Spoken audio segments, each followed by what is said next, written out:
Tout ça a été prémédité, Jean-Michel Jarre amoureux la belle Gong Li, ses rares confidences.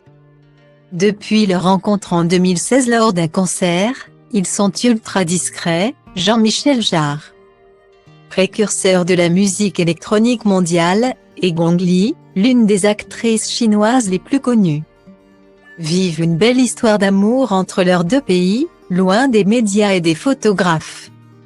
Ce qui n'a pas empêché le musicien de 74 ans de faire quelques confidences ce dimanche sur leur rencontre qui, pour lui, était préméditée.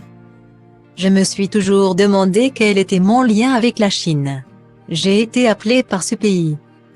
J'y suis retourné pour faire ce concert dans la cité interdite, a-t-il commencé lors de l'émission Vivement Dimanche, diffusée ce dimanche 15 janvier, avant de raconter son évidente attirance pour la comédienne de 57 ans, Gong Li est la première actrice chinoise, et même asiatique, à avoir fait connaître le cinéma asiatique et chinois au reste du monde.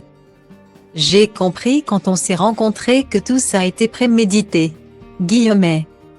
Style diva place holdé à 1 et à 1, 8 300 px, minimum et 250 px, at media screen end, minimum 8 990 px, div. À place holdé à 1 et à 1, 8 620 px, minimum et 350 px, style. Pour rappel, le couple n'a officialisé qu'en 2019 lors d'un dîner à l'Élysée mais vit sa belle histoire depuis le concert de sa tournée Electronica du musicien, pendant laquelle ils se sont rencontrés.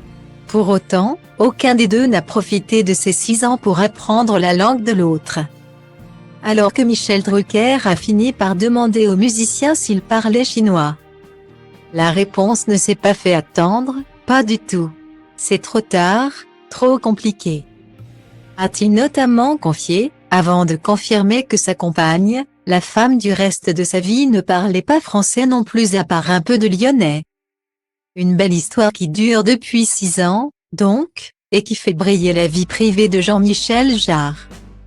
Déjà embellie par la présence de ses 2 enfants Émilie, née d'une première union, et David, dont la mère est l'actrice Charlotte Rampling, prestidigitateur venu étaler ses talents en magie sur le plateau de Vivement Dimanche devant son père. Et tout ça se conjugue à une carrière brillante, qu'il n'est pas prêt d'arrêter, en 2022. Le musicien de génie a sorti un nouvel album, Oxymore, acclamé par la critique. Rendant hommage au compositeur Pierre Henry, il avait montré une nouvelle fois le talent de l'artiste, toujours précurseur et qui sait s'entourer des plus grands, pour l'un des morceaux. Il avait pu s'entourer de Martin Gore, de Depeche Mode,